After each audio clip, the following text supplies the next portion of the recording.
Converging. Clear है ये चीज? अब ये मैं आपको समझाता हूं कैसे, आखिर ये क्यों हो रहा है, ऐसा क्यों हो रहा है, इस बात को मैं आपको समझाता हूं। क्लियर है?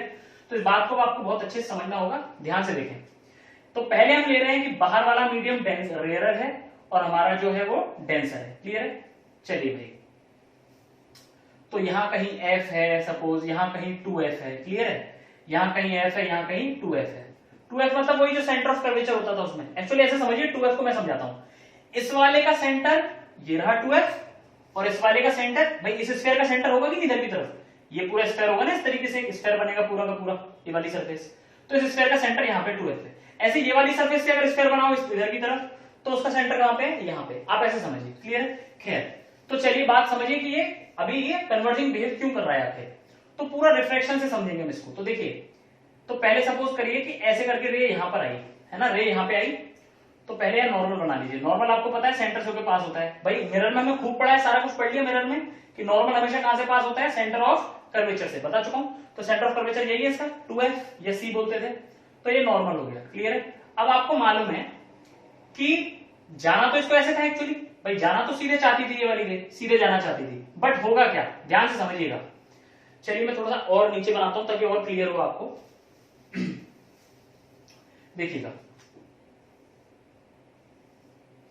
थोड़ा बड़ा बना रहा हूं ताकि क्लियरली दिखा सकूं। इस तरीके से ये सपोज यहाँ पे 2f है कहीं, ठीक है, इस तरीके से ये नॉर्मल बना दिया। जाना तो इसको सीधे था, लेकिन क्या होगा आपको पता है, जब रेयरर से डेंसर में जाती है तो towards the normal, towards the normal. मेरा नॉर्मल तो ये है नॉर्मल। क्लियर है? तो सीधे जाना था मतलब, लेकिन ये मुड़ गई नॉर्मल की तरफ, किधर की तरफ मुड़ गई? नॉर्मल। तो देखो हुआ क्या, सीधे जा रही थी, नीचे की तरफ मुड़ गई। तो देखो कन्वर्ज हुई कि नहीं हुई? कैसे हुई? कन्वर्ज। डाइवर्ज नहीं हुई। डाइवर्ज होती जब ऊपर चली जाती है ना, अगर जैसे सीधे जा रही है ऊपर निकल जाती, डाइवर्ट हो जाती, तो कहते हैं डाइवर्ज हो गई। और नीचे की तरफ मतलब कन्वर्ज हुई है। कन्वर्ज मतलब इकट्ठा कर रहे हैं, मतलब इकट्ठा किया जा रहा है रेस को, क्योंकि कई सारी रेस होंगी, सब नीचे जा रही है। ऐसे ही नीचे वाली ऊपर की तरफ आएंगी, इधर की तरफ। क्लियर है? समझ पा रहे हैं? तो ऐसा मतलब इसने कन्वर्ज किया, नीचे की तरफ ले गया। कन्वर्जिंग टेंडेंसी शो कर रहा है। कैसी? कन्वर्जिंग। ऊपर ले जाता तो डाइवर्जिंग शो करता कि ऊपर की तरफ ले गया, डाइवर्ट कर दिया। क्लियर है? तो कन्वर्जेंस हुआ, यानी फर्स्ट सरफेस पे क्या हुआ भाई? कन्वर्जेंस। ये बात लिखने वाली नहीं है, सिर्फ समझने वाली। लिखना चाहो लिख लो, पर किसी काम की नहीं है तुम्हारे। क्लियर है चीज? बट कॉन्सेप्चुअली बहुत स्ट्रॉन्ग कर देगी आपको, अगर आपको समझ में आता है तो, है ना। फिर ये यहां पे जा रही है इंसिडेंस रे, ठीक है, इसको मिटा देता हूं। अब इस वाले सरफेस से पूछो तो इस वाले सरफेस के लिए ये वाली रे है इंसिडेंट। अच्छा, यहां पे नॉर्मल बनाता हूं, इसको मिटा दो पिछले वाले नॉर्मल को। अब यहां नॉर्मल बनाता हूं, इसका 2f जितनी दूर ये होता है उतनी दूर लगभग ये होता है। यहां पे मेरा 2f है और फिर यहां पे मैंने ये नॉर्मल बनाया। देखो ये मेरा नॉर्मल है। क्लियर है चीज? ठीक है, ये नॉर्मल जा रहा था ऐसे। अब ये डेंसर मीडियम में, बाहर क्या? Rare medium. अब ये वाली रे जो है वो किधर से किधर आ रही है? डेंसर से रेयरर में, डेंसर से रेयरर में। तो देखो इसको जाना तो ऐसे था, जाना तो ऐसे था, सीधे सीधे सीधे सीधे सीधे सीधे सीधे सीधे जाना तो यहां था इसको।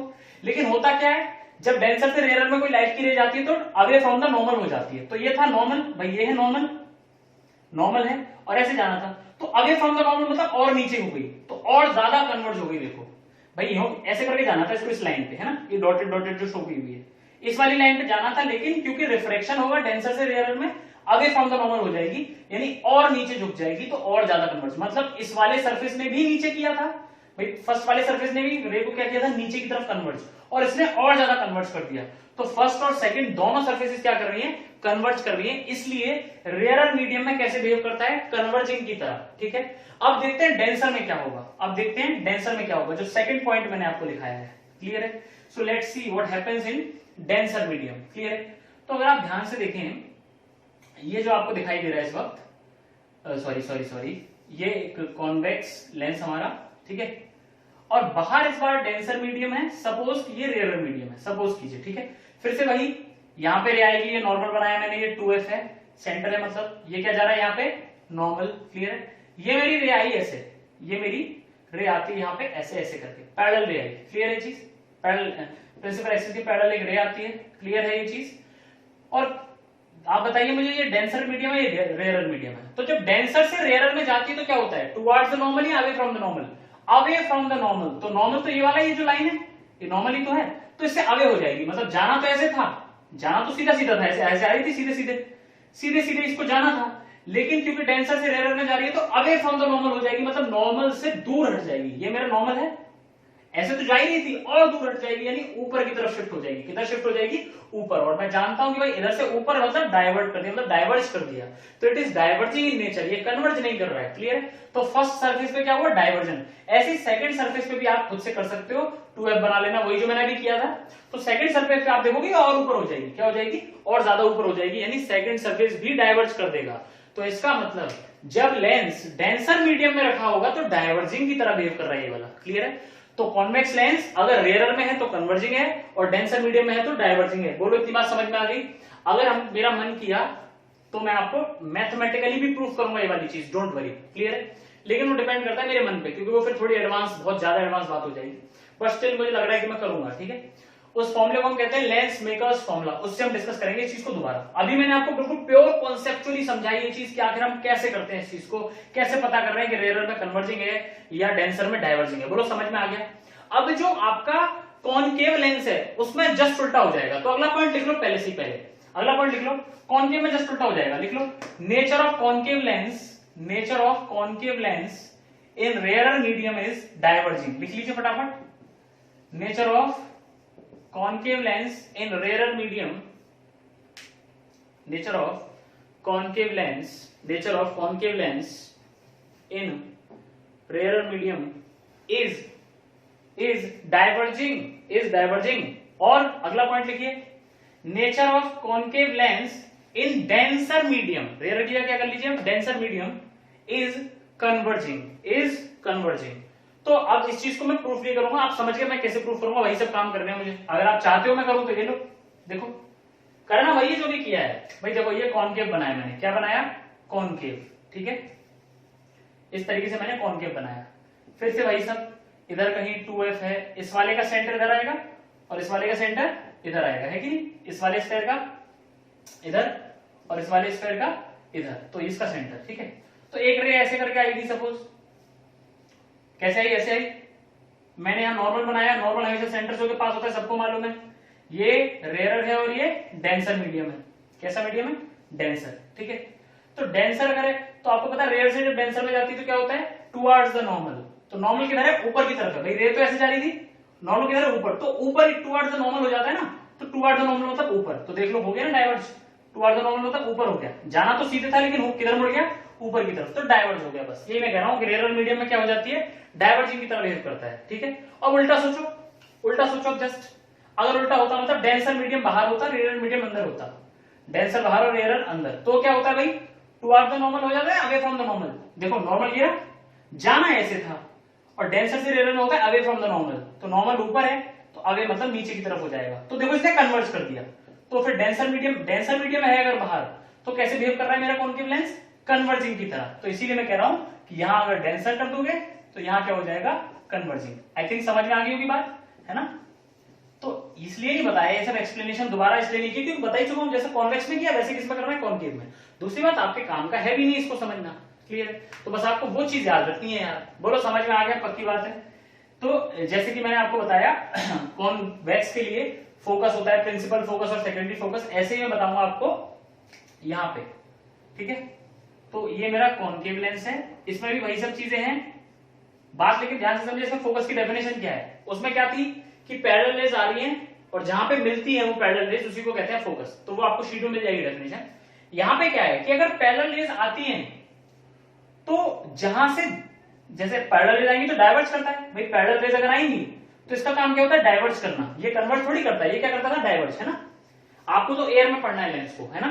तो रेयर मीडियम में हो या एयर में हो तो कैसे बिहेव करता है? मैंने क्या लिखा है? रेयर मीडियम में हो जब हमारा कॉनकेव लेंस तो कैसे बिहेव करता है? डाइवर्जिंग। तो आपको तो एयर में ही पढ़ना है सब कुछ भाई, एयर में आपका लेंस रखा हुआ है तो डाइवर्जिंग बिहेव कर रहा है, मतलब ये ऊपर ऊपर कर दिया। लेकिन अगर आप इनको पीछे मिलाते हो इस तरीके से, seems to be meet at some point, seems to be meet at some point, जहां पे ये सीम्स टू बी मेट होता है, जहां पे लगता है कि मिलेंगी, पीछे पीछे इनको इंक्रीज करेंगे, ड्रॉ करें, कंस्ट्रक्शन करें पीछे की तरफ, तो जिस पॉइंट पे ये मीट करती हैं that is known as principal focus और of concave lens, of concave lens. बोलो समझ में आ गया कि नहीं? पक्की बात है? बोलो पक्का समझ में आया? पक्की बात? पक्का? बहुत अच्छी बात है। ठीक है? तो ध्यान से समझिए मेरी बात को। जब ये रेज ऐसे करके गई थी, ये पैरेलल रेज रिफ्रैक्शन के बाद जहां पे सीम्स टू बी मीट होती है, मतलब जहां पे मिलती हुई लगेगी आपको, उसी पॉइंट को क्या कहते हैं? फोकस। फिर से बताऊं, ये डेफिनेशन जो मैं बोल रहा हूं ये आपको शीट में मिलेगी, so don't worry about it. But आप समझिए, एक फर्क समझिए दोनों में। कॉन्वेक्स लेंस में क्या होता था, फोकस उस साइड था, दूसरी साइड का प्रिंसिपल फोकस, और इसमें जिस साइड इंसिडेंट रेज है उसी साइड को ना प्रिंसिपल फोकस। यानी इसका प्रिंसिपल फोकस यहां पे होता है और इसका प्रिंसिपल फोकस यहां पे होता है। इसका सेकेंडरी फोकस यहां पे होता है, इसका सेकेंडरी फोकस यहां पे होता है। क्लियर है चीज? तो ये नोट करने वाली बात है। गॉट माई पॉइंट और नॉट? बोलो समझ आ रहा है कि नहीं? चले आगे। तो ये इसके प्रिंसिपल फोकस की बात हमने करनी कि पैरेलल रेज रिफ्रैक्शन के बाद जहां पे मीट करते हुए लगती हैं, एक्चुअली मीट नहीं कर रही है इसमें तो एक्चुअल मीट कर ही नहीं सकती, क्योंकि ये डाइवर्ज होती जा रही है। मीट कैसे करेंगी? मीट करने के लिए तो कन्वर्ज होना जरूरी है, कन्वर्ज हो, इसमें डाइवर्ज हो रही है, लेकिन पीछे बढ़ाने पे ऐसा लगता है कि मीट करेंगे, और जिस पॉइंट पे मीट कर रही है, मतलब ऐसा लग रहा है कि वहां मीट कर रही है, तो क्या हुआ? उसे क्या कहते हैं बेटा? Principal focus. अब इसमें सेकेंडरी फोकस की डेफिनेशन सुन लो, मतलब समझ लो, डेफिनेशन तो समझ जाएगी तुम्हें। इसमें सेकेंडरी फोकस क्या है, ध्यान से समझिए भाई। यहां पे होता है सेकेंडरी फोकस, तो जिसकी तरफ आने वाली रेज जो है, सपोज ये रेज इधर आना चाहती थी, कहां आना चाहती थी? कहां आना चाहती थी? फोकस पे आना चाहती थी भाई। जिधर एक इधर होता है प्रिंसिपल फोकस और एक सेकेंडरी फोकस इधर है, तो जहां पे आने वाली रेज रिफ्रैक्शन के बाद पैरेलल हो जाती है, मतलब आना तो चाहती थी यहां पे, ये दोनों रेज चाहती थी कि हम दोनों यहां मीट करें फोकस पे। कहां मीट करें? फोकस पे। लेकिन बीच में कौन आ गया? लेंस। और लेंस ने क्या कर दिया? उनको पैरेलल कर दिया। तो इस पॉइंट को कहा जाता है सेकेंडरी फोकस। मतलब जिस पॉइंट की तरफ आने वाली इंसिडेंस रेज, जिस पॉइंट पर मीट करने वाली इंसिडेंस रेज रिफ्रैक्शन के बाद पैरेलल हो जाती हैं, उस पॉइंट को क्या बोल रहे हैं हम लोग? फोकस, सेकेंडरी फोकस बोल रहे हैं। बोलो मेरी बात समझ में आई कि नहीं? तो आपको बेटा ये चीज क्लियर होनी चाहिए, आपको ये चार फिगर एकदम क्लियर होने चाहिए। तो कम से कम ये चार फिगर रफली बना लो या फेयर बना लो, कैसे भी बना लो, ये चीज आपको समझ में आनी चाहिए कि भैया ऐसा है, ये मेरा प्रिंसिपल फोकस है मेरे कॉन्वेक्स लेंस का, और ये है ना, ये मेरा सेकेंडरी फोकस है। ये कैसा फोकस है? सेकेंडरी फोकस है। मेरी बात समझ में आ रही है? ऐसे लिख लो, प्रिंसिपल फोकस, सेकेंडरी फोकस। कई लोग, फिर से बता दूं, नाम में कंफ्यूज मत होना, अलग अलग जगह अलग अलग नाम दिया हो तो कंफ्यूज होने की जरूरत नहीं है, ठीक है? तो जैसा आपके टीचर बताए स्कूल में, वही नाम आप कॉपी में लिखाना, उसकी कोई दिक्कत मत लो, ठीक है? और इसमें क्या था?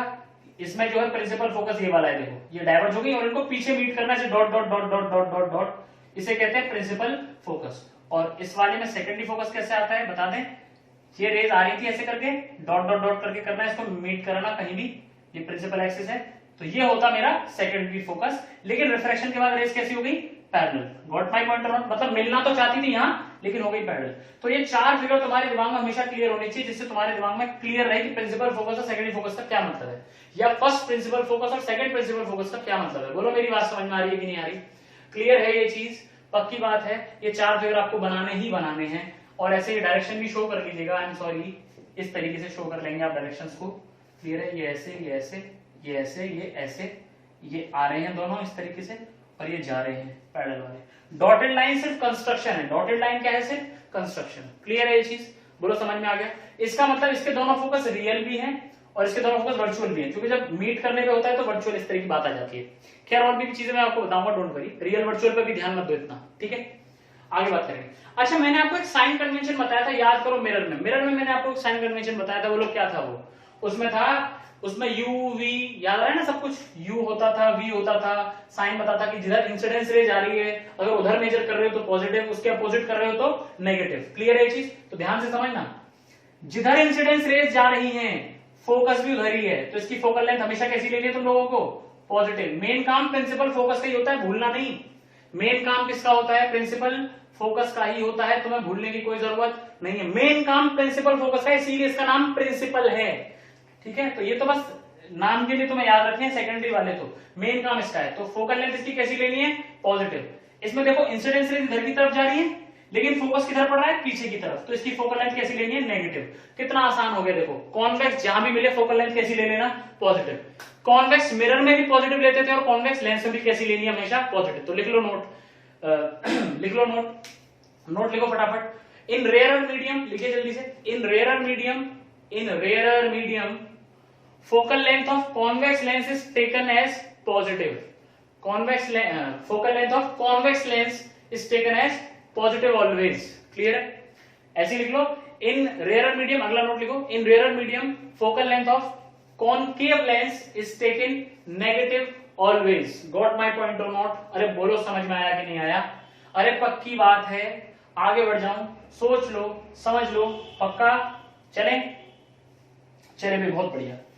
अच्छा भाई, तो तुम्हें ये समझ में आ गया कि अच्छा लेंस जो है वो रिफ्रैक्शन के लिए यूज होते हैं, फोकस क्या चीज है, 2f क्या है वो भी समझ में आ गया तुमको, ठीक है, कि वो सेंटर होता है। 2f क्या होता है? सेंटर ऑफ कर्वेचर जैसे कुछ है, क्लियर? जैसे वहां मिरर में होता था वही चीज है, इस टाइप का जहां सेंटर वही 2f है, ठीक है।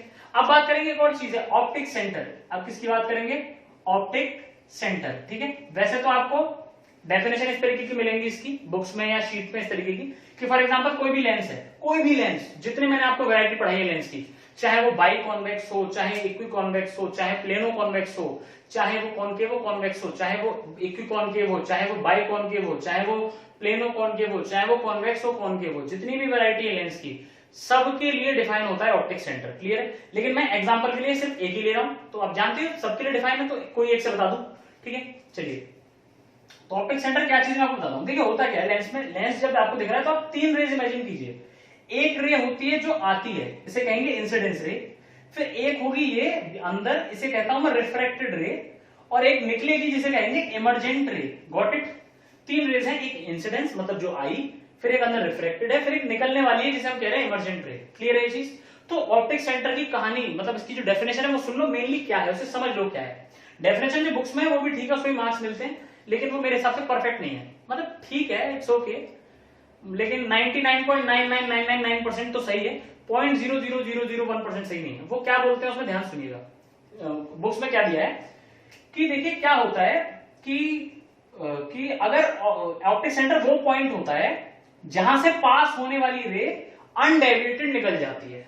समझ रहे मेरी बात को? सपोज करिए जैसे ये रे आई और ये ऑप्टिक सेंटर से होते हुए निकल गई, ठीक है, तो ऑप्टिक सेंटर एक ऐसा पॉइंट है जहां से आने वाली रे जो अनडेविएटेड निकल जाती है, मतलब बिल्कुल वैसे निकल जाती है उसी रास्ते पे, डेविएशन नहीं होता उसमें, जैसे आई थी बिल्कुल उसी के पैरेलल निकलती है। यानी आने वाली और निकलने वाली दोनों कैसी हैं? पैरेलल, मतलब इंसिडेंट रे और इमर्जेंट रे दोनों क्या है? पैरेलल, ठीक है। तो इतनी सी डेफिनेशन है बस, it is the point the रे पास from which is goes undeviated. समझ लो मेरी बात, कि एक ऐसा पॉइंट है जिससे पास होने वाली रे जो है अनडेविएटेड निकल जाती है, तो ठीक है, इट्स ओके, डेफिनेशन गलत नहीं है।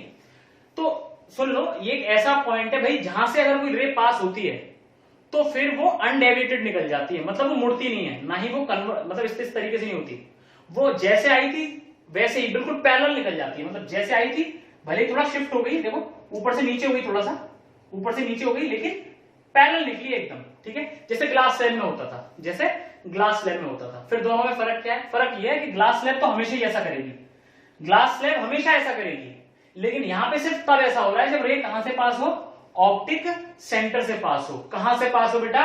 ऑप्टिक सेंटर से पास हो, सिर्फ तब ऐसा होता है, क्लियर है? तो ऑप्टिक सेंटर वो पॉइंट है बेटा, प्रिंसिपल एक्सिस पे एक ऐसा पॉइंट होता है ऑप्टिक सेंटर जिससे रे अगर पास होती है तो उसमें कोई डेविएशन नहीं होता, वो बिल्कुल पैरेलल निकल जाती है। ये इसकी फीलिंग है। फीलिंग आ गई कि नहीं आ गई? प्रिंसिपल एक्सिस पे मौजूद एक ऐसा पॉइंट ऑप्टिक सेंटर कहलाता है बेटा जिससे पास होने वाली रे अनडेविएटेड निकल जाती है, यानी पैरेलल निकल जाती है, उसका कोई डेविएशन नहीं होता, ना तो वो कन्वर्ज होती है ना वो डाइवर्ज होती है, वगैरह वगैरह। मेरी बात समझ आ गई? स्पेशल केस हुआ कि नहीं हुआ? एक है कि नहीं? जैसे समझ लो ना, ये एक ऐसा पॉइंट है जिसमें मतलब कोई डेविएशन ही नहीं आता, so it's a special case, इसीलिए इसको हम स्पेशली हमको इसको डिफाइन करते हैं, it is known as optic centre. तो इसकी डेफिनेशन होगी, लेकिन हम मेरे हिसाब से सुन लो, उसको थोड़ा सा और करेक्ट कर रहा हूं बस मैं, हालांकि जो डेफिनेशन है बुक वाली बताई मैंने वो बिल्कुल करेक्ट है, लेकिन मैं उसको थोड़ा सा और करेक्ट कर रहा हूं और थोड़ा और टेक्निकली बात कर रहा हूं, तो ध्यान से समझना। तो देखिए क्या कह रहे हैं, बहुत ही टेक्निकल डेफिनेशन मैं बताने जा रहा हूं आपको, और आप इसे लिख के आएंगे तो आपको मार्क्स बहुत अच्छे मिलेंगे, डोंट वरी, और टीचर इंप्रेस हो जाएगा अगर टीचर को कुछ आता है तो, ठीक है। सुन लो मेरी बात, ये इंसिडेंस रे है और ये कौन सी रे है? इमर्जेंट रे है, और ये वाली जो रे है वो है रिफ्रैक्टेड रे। तो ध्यान से सुनिए मेरी डेफिनेशन क्या है, आप चाहे तो लिख लें क्योंकि बुक में मुश्किल मिलेगी, ठीक है। लिखिए, इफ, लिखिएगा, if incident ray and emergent rays are parallel, if incident ray and emergent ray are parallel, then the intersection point of refracted ray refracted समझते हो ना, REFRACTED, the intersection point of refracted ray and principal axis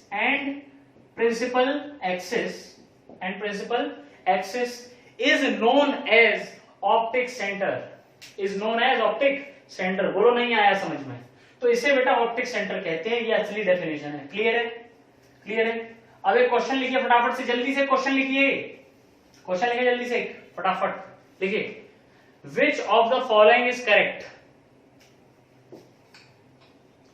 लिखिए, which of the following is correct. पहला statement है optic centre is always inside the lens, always inside the lens. दूसरा है optic centre is always outside the lens. अगला है optic centre may be inside और outside, मतलब कहीं भी हो सकता है। आप ऐसे भी लिख सकते हो आइदर इनसाइड और आउटसाइड, ठीक है, मे बी इनसाइड और आउटसाइड द लेंस। बताइए कौन सा ऑप्शन सही है? ऑप्टिक सेंटर हमेशा बाहर होगा, हमेशा अंदर होगा, या अंदर बाहर कहीं भी हो सकता है? तीनों में से कौन सा सही है बताइए? पहला, दूसरा, तीसरा। ठीक है भाई, सोच लो सब लोग, वीडियो पॉज करो, सोचो आराम से। अगर सोच पा रहे हो तो सोचो, वरना एक तुक्का लगाओगे तुम लोग तो तुक्का ही लगा लो। चलो मैं छूट दे रहा हूं तुक्का लगाने की, तुम लोगों को तुक्का लगाओ तुम लोग। तो भाई ठीक है, कुछ लोगों ने 1 आंसर दिया होगा, ज्यादातर लोगों का आंसर 1 होगा। 2 तो आई थिंक किसी का भी नहीं होगा, और 3 भी हो सकता है आंसर काफी लोगों का हो। ठीक है, लेकिन मैं आपकी जानकारी के लिए एक बात बताना चाहता हूं। किसके लिए? कौन सी कार्य के लिए? जानकारी के लिए। बेटा ना तो फर्स्ट सही है, ना सेकंड सही है, और ना ही थर्ड सही है। और आप सब अपने नाखून जो है दांतों तले चबा रहे होंगे, मैं समझ पा रहा हूं, क्योंकि इन तीनों में से अगर सही कुछ भी नहीं है तो फिर है क्या? आखिर है कहां फिर ये है भी कि नहीं है? तो बेटा इसका सही आंसर ये है कि ऑप्टिक सेंटर लेंस के अंदर भी हो सकता है, बाहर भी हो सकता है, और लेंस पे भी हो सकता है। समझ रहे हो कि नहीं? अंदर बाहर अलग चीज होती है, गेट अलग होता है। आपका घर अलग हो गया, घर के बाहर अलग हो गया, और गेट जो है जो दोनों को सेपरेट कर रहा है वो एक अलग है। तो ऑप्टिक सेंटर लेंस के अंदर भी हो सकता है, लेंस से बाहर भी हो सकता है, और लेंस पे भी हो सकता है, ये कहना चाह रहा हूं मैं। क्लियर है ये चीज? चलिए भाई समझते हैं। तो लिख लीजिए इसके बाद लिख लीजिए नोट, इस क्वेश्चन में बता दीजिए कि none of this is correct, इसमें से कोई भी सही नहीं है। और लिख लीजिए optic centre can be either inside और आउटसाइड और ऑन द लेंस टू। ठीक है, ऑन द लेंस भी हो सकता है। क्लियर है ये चीज? चलिए भाई, तो समझे आखिर क्या है, कैसे है, क्यों है, कब है, कहां है। तो ध्यान से सुनिए भाई, जो मैंने आपको कराए थे इक्वी वाले, एक बाई कराया था, एक प्लेनो कराया था। ठीक है, याद है ना ये सारी चीजें? इक्वी कॉन्वेक्स था और कॉनकेव भी था। ठीक है, बाई में भी कॉन्वेक्स था और कॉनकेव भी था, प्लेनो में भी कॉन्वेक्स था और कॉनकेव भी था। याद आ रही है ना सारी चीजें? धीरे धीरे नहीं आ रही है याद? पक्का याद आ रहा है? बिल्कुल। और इसमें एक और था, और फिर एक था कि कॉनकेवो कॉन्वेक्स, और एक था कॉन्वेक्सो कॉनकेव। यही तो सब बताया। ठीक है, अब आप सोच रहे होंगे आगे जो बात आपने बताई सर ऑप्टिक सेंटर अंदर बाहर और या फिर लेंस पे भी हो सकता है, इसका प्रूफ क्या है? तो बेटा listen to me very carefully. मैं आपको इस 2 प्रूफ कर सकते हैं इसके। एक तो मैथमेटिकल है जिसमें आपका सर चकरा जाएगा और जो आपके मतलब का भी नहीं है। एक्चुअली वो प्रूफ तो क्लास 12th में भी नहीं कराया जाता। क्लियर है? तब सोच लो कि क्लास 12th में नहीं करा रहे, ना ही कॉम्पिटिशन में पढ़ा रहे हैं, IIT के लिए भी नहीं पढ़ाया जाता, तो उसका कोई मतलब नहीं है। ठीक है, तो आप समझ ही पा रहे। दूसरा, इसको एक्सपेरिमेंटली शो कर सकते हैं, और एक्सपेरिमेंटली तो उसके लिए हमारे पास सेटअप होना चाहिए। तो अभी फिलहाल आपको याद ही रखना पड़ेगा, I am sorry for that. ठीक है, but I will think over it कि अगर मैं एक्सपेरिमेंटल सेटअप दिखा सकूं आपको, क्योंकि इसका एक्सपेरिमेंटल सेटअप लैब में ही हो सकता है सिर्फ, और वो भी लैब में भी सारे लेंस अवेलेबल हो और एक स्पेसिफिक बीम अवेलेबल हो हमारे पास, लेजर बीम। क्लियर है? तो मतलब ये कराया नहीं जाता कहीं भी, तो दैट्स इट। क्लियर है? आप चाहो तो गूगल पे देख सकते हो अगर कुछ आपको एक्सपेरिमेंट से रिलेटेड मिल जाए कि इसका। ठीक है, तो बस आपको याद रखना है बेसिकली। और मैं आपको बता रहा हूं कि कौन कौन से लेंस के लिए कहां होता है ऑप्टिक सेंटर। तो देखो, ये जो लेंसेज है ये इन दोनों के इनसाइड होता है। इनसे क्या होता है? दोनों के इनसाइड। ये जो लेंसेज है दोनों, कॉनकेव कॉन्वेक्स और कॉन्वेक्स कॉनकेव इनके आउटसाइड होता है। कहां होता है भाई? आउटसाइड। इतना याद रख लो बस आप, इनके लिए इनसाइड, इनके लिए आउटसाइड। और प्लेनो कॉन्वेक्स या कॉनकेव के लिए on the plane surface, on the plane surface यानी ऑन द लेंस। जैसे सपोज ये वाला था, ये ऐसे करके, तो पता है इसका ऑप्टिक सेंटर कहां पे? ये प्लेनो कॉन्वेक्स है ना, इसका ऑप्टिक सेंटर होता है बिल्कुल यहाँ पे, बिल्कुल ये है optic centre, that's it. Clear? तो ऐसा करके बोलो, समझ आ रहा है कि नहीं? पक्की बात है, समझ आ गई? तो इस तरीके से क्लियर है, ये चीज समझ में आ गई। मैं आपको एक मजे की बात और बताऊं, थोड़ा सा डीप में, चलो ज्यादा डीप में नहीं जाते, बस एक इन्फॉर्मेशन देता हूं जो आपको इंटरेस्टिंग लगेगी इसके हिसाब से। इसके हिसाब से देखो, एक्चुअली दो सरफेसेस हमारे पास, पहले तो इसको नोट कर लेना, ठीक है, कि इसमें इनसाइड, इसमें आउटसाइड और इसमें ऑन द सरफेस, ठीक है, तो इसमें ऑन द लेंस आ गया। क्लियर? एक जो और बात मैं आपसे कहना चाह रहा हूं वो ये, देखो देखो, सपोज करो, जैसे एग्जांपल के लिए मैं ये वाला लेता हूं, बाई कॉन्वेक्स है ना, ये लिया मैंने, इसकी रेडियस R1 है, इसकी रेडियस R2 है सपोज, ठीक है, और इसका जो सेंटर है इस वाला का बीचों बीच, इसका नाम मैंने रखा P1, और इसका जो सेंटर है मतलब बीचों बीच वाला पॉइंट वो है P2, और सपोज ऑप्टिक सेंटर है C। सपोज ऑप्टिक सेंटर क्या है? C। तो एक रिलेशन होता है, मैं आपको बताता हूं, CP1/CP2, मतलब ऑप्टिक सेंटर की इससे डिस्टेंस और ऑप्टिक सेंटर की इससे डिस्टेंस का जो रेशियो है, इससे डिस्टेंस, ये होता है R2/R1, ये इक्वल टू दिस होता है। और ये किसी भी लेंस के लिए वैलिड है, किसी भी लेंस, मतलब किसी भी लेंस, जो 8 वेराइटीज मैंने आपको पढ़ाई है सबके लिए वैलिड है ये रिलेशन। क्लियर है? ऑप्टिक सेंटर की दोनों सरफेस से डिस्टेंस का जो रेशियो होता है वो रेडियस के इनवर्स रेशियो के इक्वल होता है।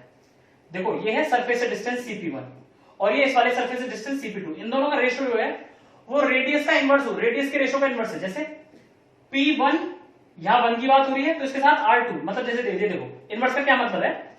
1 ऊपर 2 नीचे, तो यहां पे उल्टा हो गया, 2 ऊपर 1 नीचे, इनवर्स उल्टा हो गया, ठीक है, 1 2 2 1। क्लियर है चीज? मतलब समझना, इसका इनवर्स रिलेशन है, मतलब किसी भी पोल से ऑप्टिक सेंटर की जो डिस्टेंस है वो इनवर्सली प्रोपोर्शनल टू रेडियस होती है। ये समझ लो, ये मुद्दे की बात है, इंपॉर्टेंट। हो सकता है आपको समझ में ना आई हो, मैं पहले ही बता दूं, नहीं भी आई तो भी कोई दिक्कत नहीं है, हालांकि मैं भी और समझाऊंगा इसको, लेकिन आपको इससे कोई मतलब नहीं है। मैं थोड़ा सा ऊपर जाकर के बात कर रहा हूं, थोड़ा हाई लेवल की बात चल रही है, नहीं भी समझ में आ रहा है तो तुम्हें कोई टेंशन नहीं है, बिल्कुल धड़ल्ले से छोड़ दो, स्किप कर दो, मत पढ़ो ये चीज जो मैं पढ़ा रहा हूं। क्लियर है? अगर किसी को लग रहा है ये तो क्या यार दिमाग खराब हो रहा है, कुछ समझ में नहीं आ रहा, छोड़ दो, स्किप कर दो इतना पार्ट, नो प्रॉब्लम। क्लियर है चीज? कोई प्रॉब्लम नहीं है, क्लास 12 में भी कोई प्रॉब्लम नहीं होती, ठीक है, तो 10th में क्या होगी सोच लो। खैर, तो ये इतनी सी बात है। अच्छा, मैं इसको आपको थोड़ा फील कराने के लिए चीज बता रहा हूं। देखो, उल्टा रिलेशन है इसीलिए मैंने इनवर्सली प्रोपोर्शनल कर दिया। तो पोल से जो किसी भी सरफेस से जो डिस्टेंस होती है ऑप्टिक सेंटर की, वो उस रेडियस के इनवर्स में आती है प्रोपोर्शन में। मतलब रेडियस जितनी ज्यादा डिस्टेंस उतनी ही कम। बात समझ पाए कि नहीं? रेडियस जितनी ज्यादा डिस्टेंस उतनी कम। तो इसको अच्छे से आप फील कर पाओगे प्लेनो कॉन्वेक्स वाले में। प्लेनो कॉन्वेक्स तो इसकी रेडियस इनफाइनाइट होती है। कितनी रेडियस है? इनफाइनाइट। तो इस वाले से डिस्टेंस कितनी होगी? तो जैसा कि मैंने आपको बताया कि डिस्टेंस जो है किसी भी सरफेस से ऑप्टिक सेंटर की डिस्टेंस प्रोपोर्शनल टू 1/रेडियस। अब आप देखो रेडियस कितनी है? इनफाइनाइट। तो 1/इनफाइनाइट कितना हो जाएगा? 0, यानी डिस्टेंस हो जाएगी 0। यानी इस वाले से डिस्टेंस 0 हो गई, मतलब डिस्टेंस 0 होने का क्या मतलब है? मतलब ऑप्टिक सेंटर इसी पे है। भाई इस मार्कर की मुझसे डिस्टेंस कितनी है? 0, क्योंकि ये मेरे पास है। थोड़ी दूर होगा तो डिस्टेंस है, मेरे पास है तो डिस्टेंस 0 है। तो डिस्टेंस 0 आने का मतलब है ऑप्टिक सेंटर इसी पे है। और मैंने आपको भी यही पढ़ाया था कि ऑप्टिक सेंटर यही होता है। क्यों होता है, समझ में आया? तो ये एक इंटरेस्टिंग पॉइंट जो आप समझ भी सकते हो मेरे ख्याल से, भले ही आप 10th में हो, but you may understand it. अगर समझ पा रहे हो तो बहुत अच्छी बात है, ऑल द बेस्ट। नहीं समझ पा रहे हो छोड़ दो, कोई दिक्कत नहीं है, तुम्हें कहीं टेंशन नहीं होगी, कहीं दिक्कत नहीं होगी, मेरी गारंटी है। क्लियर है चीज? So do not worry, be confident, at least on me. ठीक है, चलिए भाई, ये समझ आ गया तो बिल्कुल टेंशन वाली कोई बात नहीं है। इसको अगर नहीं समझ में आ रहा छोड़ दो, ये तो मैं एक्स्ट्रा बता रहा हूँ, बस फालतू की बातें चल रही हैं, गुरु ज्ञान दे रहा था मैं सिर्फ। ठीक है, चलो इसको लिखने की भी जरूरत नहीं है, डोंट वरी। ठीक है,